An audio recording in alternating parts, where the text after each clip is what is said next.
ബുദ്ധിമാനായ Sinbad. Sinbad എന്ന വ്യാപാരി കച്ചവടത്തിനായി ലോകം മുഴുവനും ചുറ്റി സഞ്ചരിച്ചു. എല്ലാവർക്കും ഭക്ഷണം കഴിച്ച് വിശ്രമിക്കാനായി അയാളുടെ കപ്പൽ ഒരു ദ്വീപിൽ കരക്കടിപ്പിച്ചു. സിൻബാദ് ഉണർന്നപ്പോൾ, എന്റെ ദൈവമേ, എന്റെ കൂട്ടുകാരൊക്കെ എവിടെ? കപ്പൽ എവിടെ? ഈ ദ്വീപിൽ ഞാൻ ഒറ്റയ്ക്കായല്ലോ. അയാൾ നടന്നുകൊണ്ടിരുന്നപ്പോൾ നേരം ഇരുട്ടി തുടങ്ങി. മഴ പെയ്യാൻ പോവുകയാണോ? അയാൾ സ്തബ്ധനായി മുകളിലേക്ക് നോക്കിയപ്പോൾ, ഓ, അത് റോക്ക് എന്ന വലിയ പക്ഷിയാണ്. അത് ഭയങ്കര അപകടകാരിയാണ്.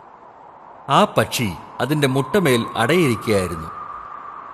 ഞാൻ ഈ തുണി അതിന്റെ കാലിൽ കെട്ടിയിട്ട് അതിൽ പിടിച്ചു തൂങ്ങിയാൽ ഈ ദ്വീപിൽ നിന്ന് എനിക്ക് പുറത്തു കടക്കാം. ആ പക്ഷി ഒരു താഴ്വരയിലേക്ക് പറന്നു. അവിടെ സിൻബാദ് കെട്ടഴിച്ചിറങ്ങി. ഇത് ഉയരമുള്ള പർവ്വതങ്ങളാണ്. എനിക്കിവിടെ കയറാനാവില്ല. ഭൂതത്തിന്റെ വായിൽ നിന്നും രക്ഷപ്പെട്ടു വന്ന് പിശാചിന്റെ പിടിയിൽ അകപ്പെട്ടതുപോലെ ആയല്ലോ.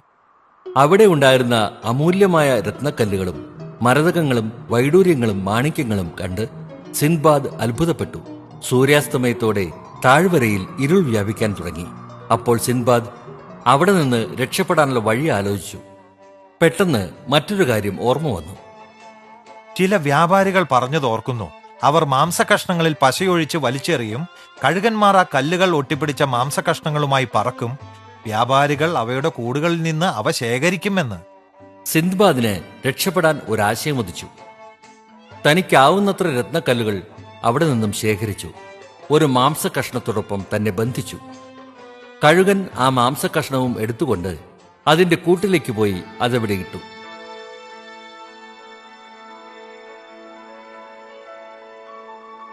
അവിടെ നിന്ന് സിൻബാദ് കുറെ ദൂരം നടന്ന് പട്ടണത്തിലെത്തി. അങ്ങനെ സിൻബാദ് ധനവാനായി സന്തോഷപൂർവ്വം വളരെക്കാലം ജീവിച്ചു.